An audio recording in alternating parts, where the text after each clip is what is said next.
Podcasting since 2005. This is the King of Podcasts radio network. kingofpodcasts.com. You want the answer to those depressing dating apps? Well, only sex can save you.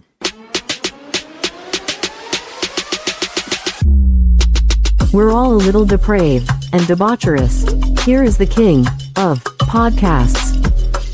Thank you for joining me. King of Podcasts here with you. kingofpodcasts.com is the website where you find all my content each and every week. You know, I put out 3 different programs every week here on the network.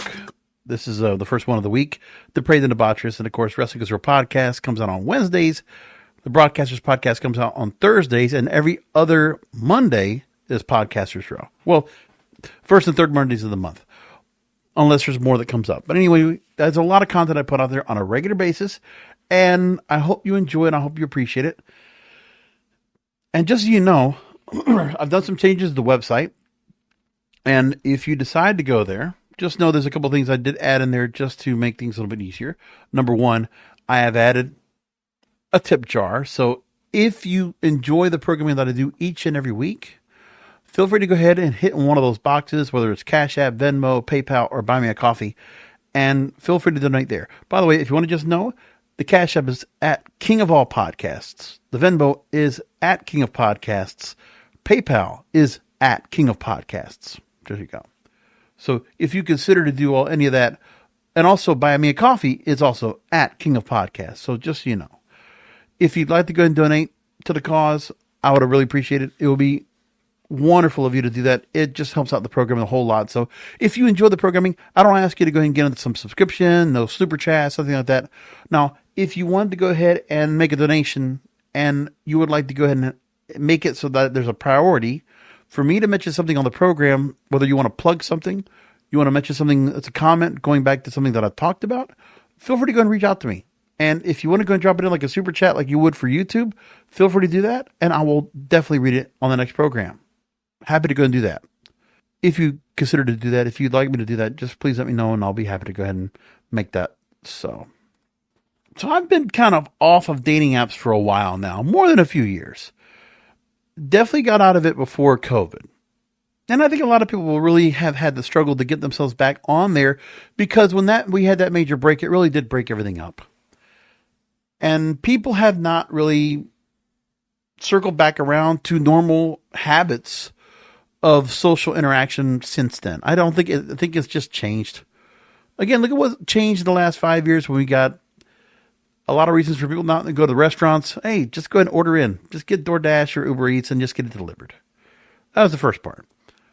And then we have the lack of the really antisocial behavior when it comes to everybody just being to themselves, used to social distancing. And still people kind of do that because all we're doing is, it's not by the masks, it's by the earbuds and headphones that we wear everywhere.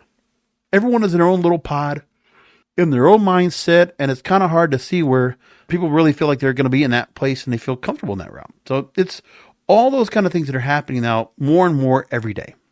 And you ask yourself, like, when you talk about what will make you happy, what will satisfy you, make you happy in love, and we identified those 3 areas for a lot of young people out there: love, sex, and money.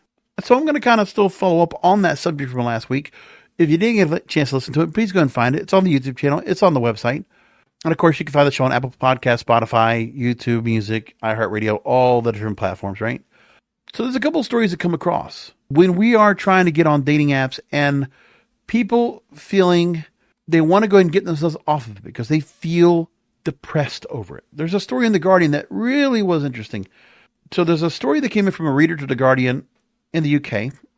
A 40-year-old man using dating apps for 8 years met about 100 different women. Not kind of the ones whom I just chatted. So actual physical dates, first dates, quite a few second dates, and a few short relationships, nothing stuck. So 8 years on dating apps. This is his experience in his 30s now into his early 40s. When I read this story, I look at where I was because that's exactly what I did. Up until about 40 years old, I really did try to go ahead and go on dating apps, and I was doing a lot of first dates. 20s into my 30s, it was all first dates. And he said it the same way. A lot of first dates. Didn't have a lot of second dates myself. And if there was somebody I was going to be with, it's like things just fizzled out for whatever reason. And part of it was for me is that I needed to feel something coming from the relationship. There had to be some reciprocity. I never felt that in some of those relationships. So here's what this gentleman says. No one seems to want a relationship. Everyone is broken, including me. Someone would turn me down, allegedly because I asked to split the bill on the second date, having paid on the first. Some turn me down because I want kids, and they don't. Some tell me I'm a nice man, after which I don't hear from them again. I've never ghosted anyone, but I've turned down some good people too. I was trying to do the right thing by my head and my heart. It appears everyone is looking for chemistry and not finding it. And the chemistry part, we're going to fall back into that again a little bit later on, because that's going to go into the part of attractiveness, sex, and satisfaction. Because I think those are some of the things that are all tied in, that because the chase for us, for men, because he's chasing too, it's the same thing for both. And the chase never satisfied me. Because I can tell you the difference between my 30s and my 40s. In my 40s, I was much more into what is now called situationships, but those friends with benefits. And the truth was, I felt more satisfied in friends with benefits, to the fact that I was able to go and have interactions with multiple women at any given time. And when what happened was COVID happened, and it just stopped everything that was what I was used to doing, where I might go to just fool around and find some strange. It just changed me. But the dating apps, at the end of the day, one of the things that also concerned me a lot was that I wasn't finding anybody quality on there anymore. And the time spent for me to go ahead and find someone to talk to and talk for months, and with one girl up to a year, I was getting nothing out of those at all. And sometimes there were possibilities where I met somebody in person, talked up, and then for whatever reason, things just fizzled out after the first date, or I would bail out. There were a lot of things like that. But then the other part too was that there was also a bit of a thing where the money I had to spend on some friends with benefits, because I had to go find hotel rooms and set up the date, set up the arrangement. It still comes down to the fact that I never had a girl I could just go to her place and just fool around. It was never that. And I didn't have my own place. I never had my own place. So roommates were always of an issue. And I could never bring somebody in just to where I was. It was always something else I had to work on. So I had to find a place to go every time. And it wasn't always easy to get someone that I wanted to spend time with and bring them to this place. Because remember, when I was in my 30s, I was working in a different county. Like in many cases, I was driving down from Palm Beach County to Broward County, a good 50 miles front and back. And so I would have to go ahead and figure out, okay, if I was meeting people that I got to interact with in Broward, I'd have to go back down to Broward later on the night. So if I met somebody there during the day, I would have to go back at night to go meet up with them. It wasn't ever easy to go down there during the middle of the day and go back and see them again. That drive was a lot. And the setup was a lot. So there was money being spent on this, but I did get satisfaction. I felt like, well, I got something out of that. Because I always felt like I would find more friends with benefits when I was closer to my work down there. Because there were a lot more single people and just a lot more opportunities than it was closer to where I was. Like the closer I could find someone near me, the more difficult it was, to be honest. Like I had chances of more friends with benefits when I met people down in a different county than it was where I was. For me to have a sustainable friends with benefits, I had to really go ahead and make the trip. I had to spend the time, spend the money. So it was the same thing as going on a date. But at least I got laid. Maybe not laid all the time. At least I got some satisfaction out of it. I got the third base.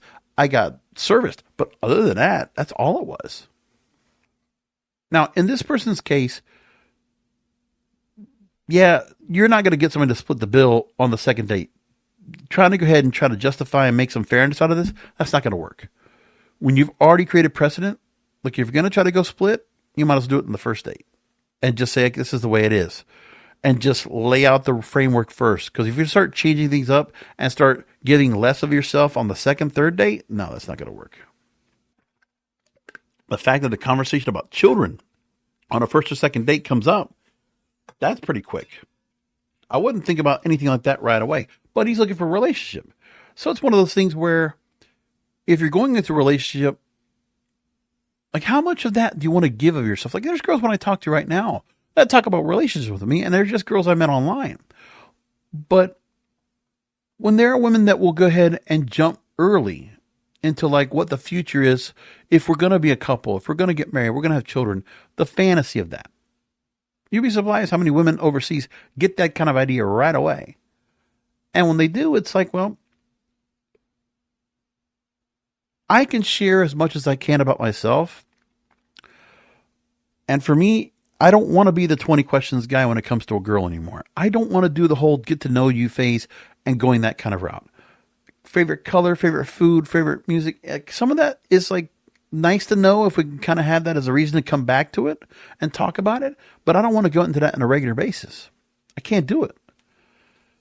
And that's the part that I've been trying to figure out the best form of action on interacting with a girl that's just going to be a natural thing when especially it's online. It is so much easier to do it in person. You can take the advantage of body language, take the advantage of how the girl's responding to you, or for the guy, if it's the other way around. It's the response. It's the sub-communication. It's the interaction. You get a better chance to know if they are in jive with what you're talking about. If you're gelling with them.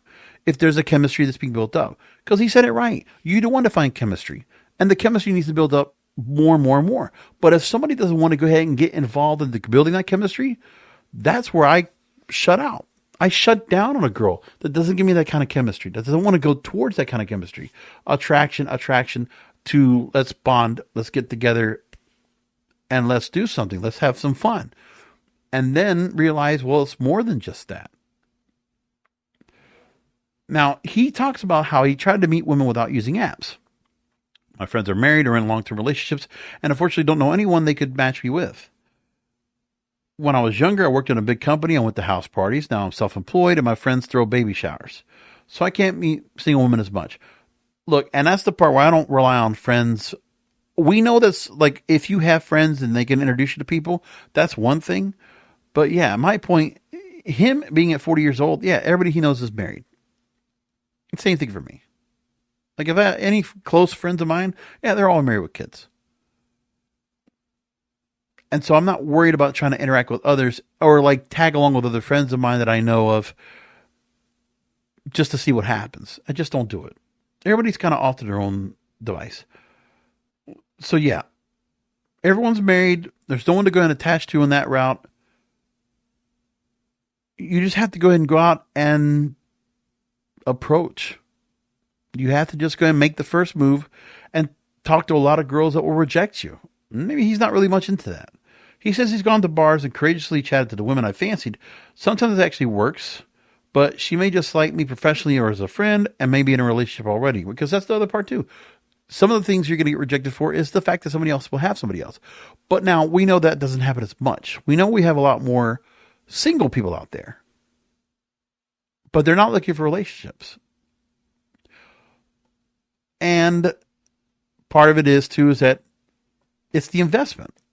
When guys are much more comfortable being single than ever, and women have a different intent or expectations from a guy that the love that they give is not enough. It's got to be how much money do you give me, how much support, and how much of a benefactor you are.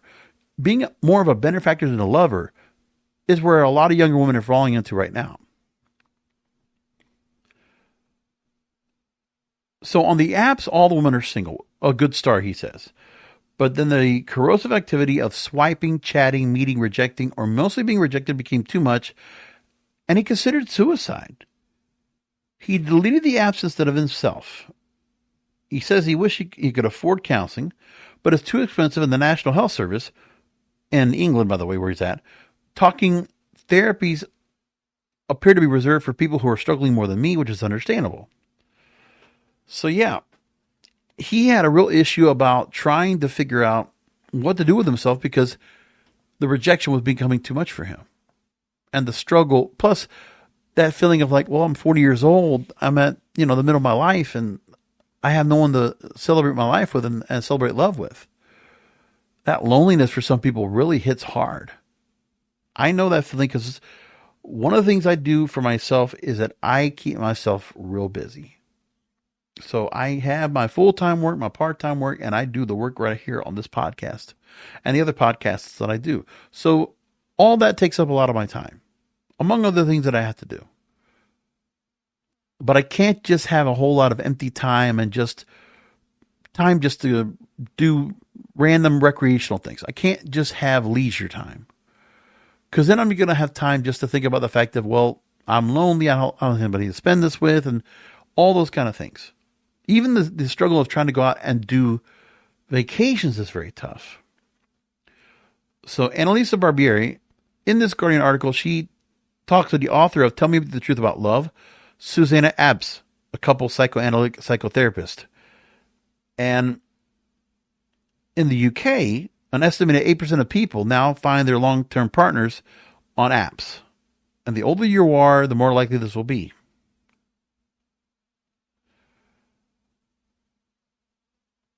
But when you're on dating apps, while you might have people that are single, it's also a highly pressurized setting because people can be very anxious about rejection as they avoid showing interest. And she also wonders whether, quote, open-heartedness and a willingness to look for friendship are actually as important as chemistry. Immediate physical attraction is great, but perhaps chemistry also develops over time if the person is interesting and crucially interested in you. So are you interesting or are you curious about those you meet? Well, that's the part where I can understand where Suzanne's saying with this right here, but part of it is to me that if you want to find someone that has chemistry, especially when you're younger, the chemistry starts from the attraction. Because that's the first thing you get is the immediate physical attraction. And then there are things that you're going to learn about somebody that are going to make them attracted to you. Women will always say, oh, well, there's a man, as he's smart, he's got, a good work ethic, that will be attractive to her. We already know that's more of that. But that's also tying into the fact that now guys that hear, oh, he's got a great work ethic, he's really strong, he's really smart, he's get up and go kind of guy. So they want a motivated man because they know that means he's making money. Or that he's going to work really hard for someone he loves. But then how much work is the woman going to do to make him love her? Not much. Now, the other part of the offline dating. So there's a story that came in from Days Digital talking about dating offline and getting back to that again, trying to turn things back around. So there are now alternative apps and events that are promising to take dating offline again. They're growing in popularity. But this is the new thing with the dating apps right now, where you still have the tried and true dating apps that are now charging much more than ever, with Hinge and Tinder offering premium plans or basically matchmaking services. Now, the dating apps in the UK have been dipping a lot. So here's what we have. In 2023, these stats that they have right here, Tinder had lost 600,000 users. Hinge, 131,000. Bumble, 368,000. So young people are forgoing online dating. They don't want to do it. Then they make a mention of a couple of different dating apps that are out there. There is Breeze, which takes online dating offline. You're blocked from chatting with matches until you meet face-to-face on your first date. Left Field, which is available in New York right now, is a dating app designed to help you meet people in the wild. And users send a push notification when a potential match is in their vicinity. Right, there's that. Then there's Happen, Happn. In a similar way, users are able to connect with the other users they have crossed paths with in real life. But remember, all these dating apps are spread out. So it's not like you're going to have the biggest concentration of people being on one app. And that's the part that's really difficult about all this, is that there's not that many single people on there anymore. And so the choices available are slim. You got slim pickings on all these sites now, except for the major ones, which is why they've been around the longest when it comes to Tinder or Hinge, Match.com, all those. So you have these apps that try to get people to go more offline. Then they have their events as well. And some of the examples they show right here, Breeze allows you to see 7 profiles a day. So you're unable to spend hours despondently swiping through profiles like you would on Hinge. Left Field, trying to add some more spontaneity back to dating and prevent people from getting stuck in dreaded talking stages that go nowhere. So they offer speeding events. But the problem is right now is that you can't get people to go back to dating in person like you used to because technology has changed it. The dating technology that kept people to stay on dating apps and swipe away, you can't turn that back around. It doesn't matter how you get a new generation that changes things up. It just doesn't change like that. So there was a book from Marie Bergstrom, a sociologist. In 2021, she wrote The New Laws of Love, talking about the privatization of intimacy. So describing the way in which the growth of online dating has catalyzed a culture where finding love is an activity increasingly carried out in private spaces outside of the public sphere. So some studies claim that relationships which are given offline are more stable and satisfying than relationships formed via apps. But it's also unhealthy for us to be so rigid about who we date and where we meet them. And Bergstrom had told The Guardian in 2022, quote, "We need to think about what it means to be in a society that has moved inside and closed down." She says here as well, just like I said, you can't put the genie back in the bottle. I too live in our dating app poisoned world and know how hard it is to now approach someone in the wild. I know it's not as simple as sitting around and looking mysterious in cafes. I know it can feel scary to confess feelings for a friend, but do we really need to get third parties involved? And as human beings, we've already come equipped with everything we need to find love. We don't need gimmicky apps or dating events. I'm not deluded enough to pretend that means everybody on earth is guaranteed to have a rom-com worthy meet cute one day, but at risk of sounding like a Richard Curtis character, I do think it's at least possible to find love anywhere if you're really open to it. Now, there's a lot more that's being said in this story, but part of it is that we are at a point where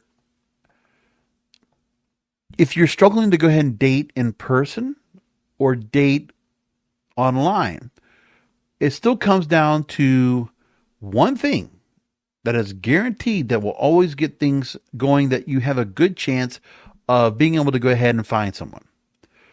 The psychology says it all. So a new study that was published in Computers and Human Behavior Reports, they learned that when it comes to online dating, physical appearance overwhelmingly determines who gets matched. They analyzed 5,000 swiping decisions made by real dating app users, and researchers discovered that improving a person's attractiveness significantly increases their chances of being selected for more than any other trait like intelligence, height, or occupation. And men and women value these traits in nearly identical ways, challenging long-held beliefs about gender differences in mate preferences. Let me also add to that. You want to find attractiveness in somebody? Men, I am pretty sure you know that if you find a girl that you go out on a date with or you meet at a club or whatever it is, you're going to find the girl who has just been taking a lot of time, taking many hours to put herself together. The right outfit, the right clothes, the right accessories, the right makeup, the right hair. She's put herself together as best as she can. Really peacocked herself up. A real peacock look, right? Attention getting. Come hither look. That's the idea. But that's not how she is all the time. What you really want to find out, and the girls that will be on these dating apps, they're going to put their best pictures forward. Or they'll put filters behind them, or do whatever they can to kind of disguise or kind of just take away the focus on how they look. We know a lot of girls that do that. Might take a picture of their body, but then like they're taking the picture where they're holding the camera up and they're not putting the phone down to take the picture. They're just taking it like a selfie, and they don't move their face so it can be seen in the mirror or be seen how they're doing it. They're not doing a reverse selfie either. Think about if you go on any dating apps right now or even the sugar daddy sites. How many girls take good pictures of themselves that are not staged? They don't look like Instagram photos. They don't look like something out of OnlyFans. That a girl can just take natural pictures of herself, and you really get to see her in a real light. So I'm going to give a little secret here. One of the things I always do with a girl when I try to get to know her is I want to see what you look like in casual clothes. So don't give me anything in a dress. Don't give me anything in lingerie. Nothing like that. What do you look like in a pair of jeans and a shirt? A real simple, casual look. For a lot of times when you look at people that are dating, and look, I go to the movie theaters all the time. And the movie theater, everybody's there looking comfortable. And girls, more times than not, when I see them going in the movie theater, jeans and a shirt. Or some kind of top, whatever it is. Or leggings or whatever, but it's like very casual. Comfortable. Going into a dark theater, so they're just going to go in somewhere that's going to be comfortable. So they're not worrying too much about the makeup, about put themselves made up too much. They're going to look casual. They're going to be comfortable. And you get to see them at a very natural look and how attractive they are and a very natural look. And I think when guys get to see a physical appearance, a natural, your God-given blessed appearance, right? The way you look when you wake up out of bed. Almost like that. And so for a woman that, there might be women that might have hair extensions or weaves or wigs, whatever they might have, or just have your hair pinned back, whatever it is. Like, let's see what you look like when you're not all put together. And guys will obviously find women very attractive. Why do you think that we always find girls that might be at the grocery store or the laundromat? And why are we so attracted to them? And we just see them where they're not even made up, but like they get hit on all the time. And they don't understand why. Because they feel like, well, the fact that they're not dolled up like they would be to a club or a concert or whatever, they're just not out there planning on it. But then there's the reverse psychology. Okay, the guys really want a girl that's just like, give me what she looks like without all the extra stuff. No makeup, just as you are. And that's really what's the attraction. So they went and researched 445 heterosexual and bisexual users in Germany on dating apps, ages 18 to 35, evenly split between men and women. The profiles showed to these people were a face and torso photo, height, job, IQ score, short biography. And these features were randomly mixed across profiles, allowing researchers to disentangle their effects on selection decisions. And the result they saw out of all these decisions was that physical attractiveness had a massive effect on whether someone got selected. There were theories in this, they said, that suggested that men prioritize looks more and women care more about intelligence or occupation, but that both genders actually showed nearly identical patterns in their matching decisions. Even height, which is supposed to be affecting men and women, had a small but positive effect for both groups. Now, in the story, one of the researchers talks about that. They had research before consistently finding gender differences that align with evolutionary theory, that men prioritize physical attractiveness, women place more importance on a partner's ability to provide, such as having a good job. But the findings here were largely based on self-reports. They created a more realistic dating scenario. People had to make their actual choices, and they found that gender differences almost disappeared, and both men and women prioritize physical attractiveness over other attributes. So yes, people want to be attracted to who they're with. And what do we all do when we are attracted to somebody? Yeah, we want to be intimate with them. We want to kiss, make out, hold them, have sex with them. So here's another story that comes in that is very important as I wrap things up. The amount of sex you should have in order to make yourself happy.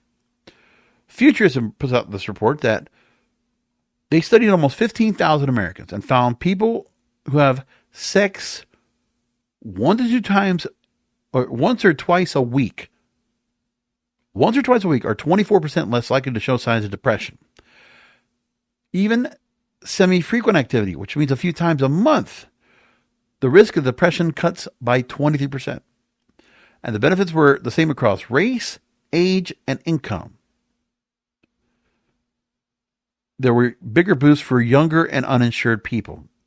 But scientists admit they can't prove if more sex fights depression or if feeling better just makes people have more sex.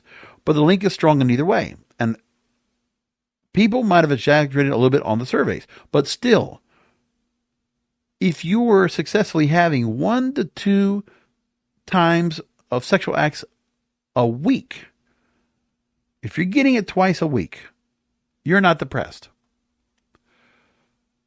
And by that point, that's a pretty reasonable number. It's like if you're in a relationship and things are going well, especially early on, if you are not getting it every night, but you're getting it a couple times a week, that's pretty satisfactory. Let me tell you, when I think about what would make me happy, if I had the choice to be hypothetical and think what would be enough for me to be happy, right? To satisfy me. Put it like this, okay? So if I had the chance to have somebody that I can go to, listen, however I do it, if I had somebody I can go to, friends with benefits, and I know I can get something from them guaranteed twice a week, yeah, when I did get that kind of threshold, I was doing okay. I felt comfortable. Still was a bit lonely, but still I was okay. I wasn't depressed. And the same thing goes on how you do it. Like, look, guys can go ahead and go to a massage parlor. If they can go twice a week, I could say, hey, a couple times during the week, every couple days, they'll go in there, get a happy ending if they want to. Sometimes it might be erotic. And that's all they need. It's like kind of getting themselves even keeled. At least they have that right there. And you think about the fact that, okay, for some people that might have sex multiple times, like, say if you have a weekend, let's just say I had a weekend where there was multiple times of having sex. And you know what? There was a point where after that weekend, I could tell you I didn't feel like doing anything. Nothing sexual for a month. I was at least good 30 days without thinking about it. Because then what happens? Even if we're not having sex at the time, we'll think about those sexual escapades because we're dreaming about them. We're thinking about them. We can fantasize about them. So it doesn't have to be every day. But it wouldn't be nice to go ahead and like, not just get the physical bumping uglies like we would want to, right? Get back to sexual activity with somebody that we're attractive with. At least if we just have that. Okay. If there were one night stands out there, or people just kind of hooked up in friends with benefits and just had sex and just enjoy themselves, be a lot more happy people in the world. And it doesn't mean women, you don't have to go ahead and give up on the whole idea of finding someone that is absolutely your feeling of, well, they need to satisfy me. They need to be my benefactor. They need to go and provide for me and give what I want. Maybe there are just guys out there you just want to go ahead and just hook up with just because, yeah, you're attracted to them. You like them. You want to see what it's like to be with them in bed. And so you do it, right? And just, okay, let's go out there. I'm not going to ask the guy to, like, give me all these different things. How about I just want to have a little sex? Maybe I just want to be a little depraved and debaucherous.